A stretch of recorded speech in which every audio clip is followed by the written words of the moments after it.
Buenos días, octavo grado. Sean todos bienvenidos a nuestra clase de cívica. Esta semana estaremos hablando del tema la familia. Vamos a definir la familia, cuáles son los tipos de parentesco y cuáles son los tipos de familias que existen en nuestra sociedad. Bien, la familia se designa al grupo de personas que poseen un grado de parentesco y conviven como tal. La palabra familia proviene del latín famulus, que significa sirviente o esclavo. En efecto, antiguamente la expresión incluía a los parientes y sirvientes de la casa del amo. Entonces, en el sentido más amplio, la familia es un grupo de personas que posee un grado de parentesco. Ese grado de parentesco puede ser consanguíneo, que significa que posee parentesco por el mismo tipo de sangre, o puede ser un parentesco adoptativo, es decir, que personas se complementan entre sí de diferentes familias y forman una sola familia. Eso es lo que nos referimos cuando hablamos de los tipos de parentesco. Según el ordenamiento jurídico, se estipulan tres tipos de parentescos. Número uno, el parentesco por consanguinidad, que era el que hablábamos anteriormente, que son las personas que descienden del mismo progenitor. Son personas que comparten el mismo vínculo de sangre, podríamos decirlo así, porque descienden del mismo padre, de la misma madre, entonces comparten el mismo parentesco por consanguinidad o por sangre. El parentesco número 2 es el parentesco por afinidad, que es la relación que se da entre el cónyuge y los consanguíneos de su cónyuge. La afinidad tiene que ver con algo que yo quiero, es decir, el parentesco que nosotros formamos con otras personas porque nosotros las elegimos a ellas para que forman parte de nuestra familia, pero no hay un compartimiento por consanguinidad, es decir, no compartimos la sangre.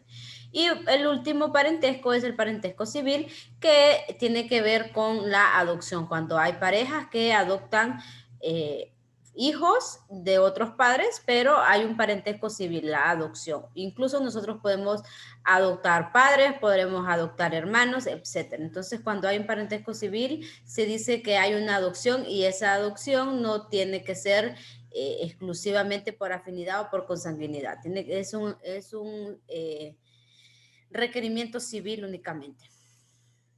Bien, dentro de la familia se deben de enseñar algunos valores y esto es lo que hace que los hijos se conviertan en buenas personas y buenos ciudadanos en un futuro.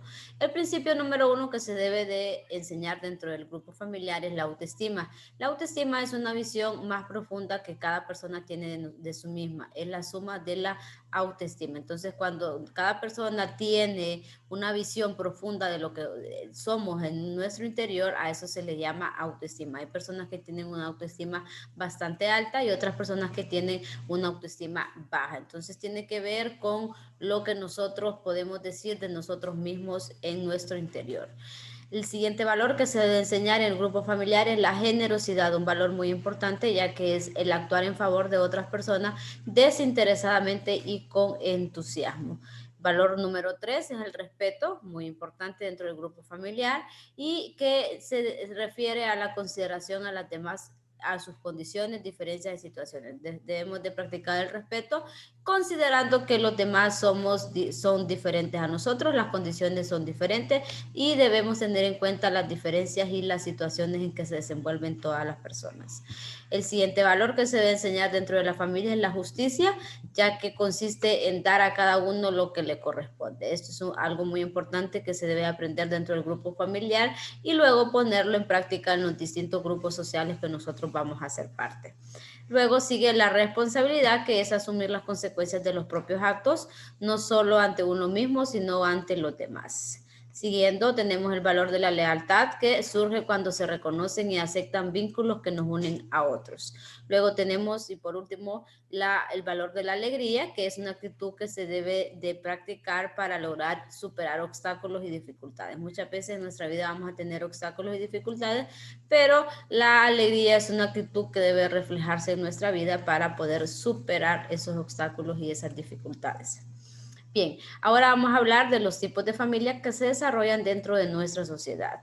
Número uno, tenemos la familia nuclear, que es aquella que está formada por padre, madre e hijos, ya sean unidos por matrimonio o unión de hecho. La unión de hecho tiene que ver con que dos personas, hombre y mujer, deciden estar juntos sin pasar por un proceso legal de matrimonio. A eso se refiere la unión de hecho. Entonces, la familia nuclear es la base de la sociedad, donde inicia una familia o el resto de la familia. Es la base principal de todo vínculo familiar. Entonces, en la familia nuclear encontramos el padre, la madre y los hijos.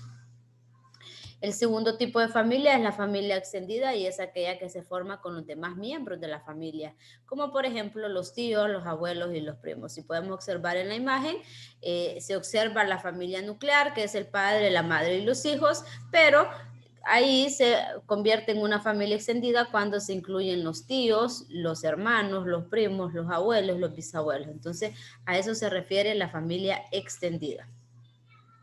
Número 3, tenemos la familia monoparental y esta es aquella que está formada por uno de los dos progenitores. Recuerden que la familia nuclear está formada el padre y la madre, pero en la familia monoparental solo se encuentra uno de los dos progenitores. Ya puede ser el padre o ya puede ser solo la madre con sus hijos. Esto suele ser consecuencia de la muerte, el divorcio, abandono o por decisión de tener hijos de manera independiente. Son muchas las razones por las que puede existir una familia monoparental. La principal en nuestra sociedad es por el abandono o por el divorcio, es decir, cuando una pareja decide tener hijos y el hombre decide abandonar a la mujer, pero ya tienen hijos, entonces la mujer se convierte en madre soltera y esa familia se convierte en una familia monoparental.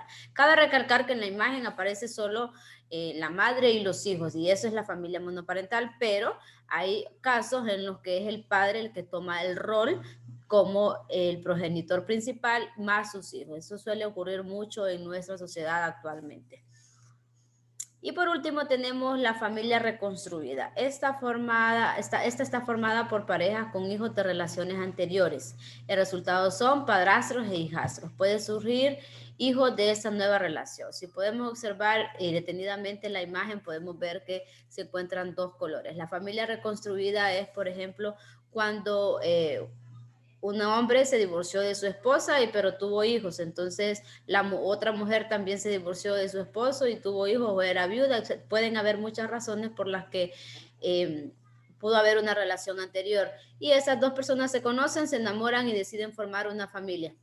Entonces, el padre que ha tenido un hijo este hijo se convierte en el hijastro de ella y ella, que es la madre, se convierte en la madrastra de ella y así va a ocurrir con el otro hijo si existiera en otra relación anterior. Entonces, en este tipo de familia es muy conocido lo que son los padrastros y los hijastros. Pero también dentro de este grupo familiar puede existir un hijo dentro del matrimonio de ellos dos. Entonces, él sí va a ser el hijo como legítimo de ambos porque se dio dentro del matrimonio y el parentesco es consanguíneo con ellos dos. Bien, una vez explicado el tema de esta semana, paso a explicarles su asignación.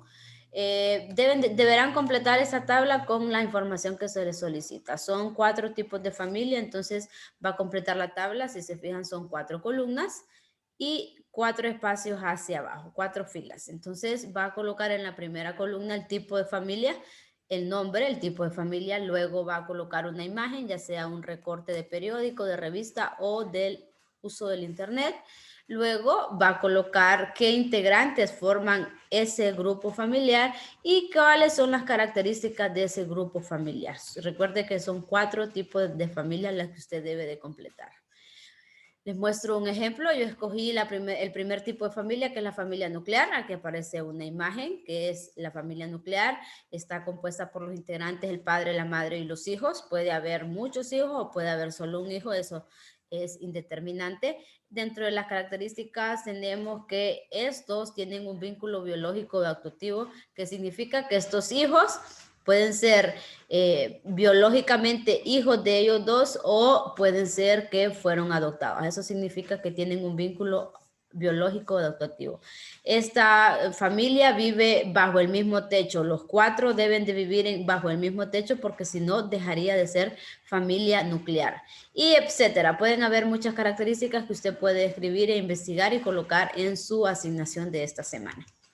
Bien, espero les haya quedado claro el tema y las asignaciones para esta semana. Les recuerdo que esas asignaciones deben de ser enviadas el día viernes antes de las 5 de la tarde, ya sea por la plataforma de Google Classroom o por WhatsApp. No olvide que si tiene alguna duda o consulta sobre estos temas y tareas, usted puede escribirme a mi número personal de WhatsApp y gustosamente le estaremos atendiendo. Espero que el Señor le regale una semana bendecida a usted y a toda su familia. Muchas gracias.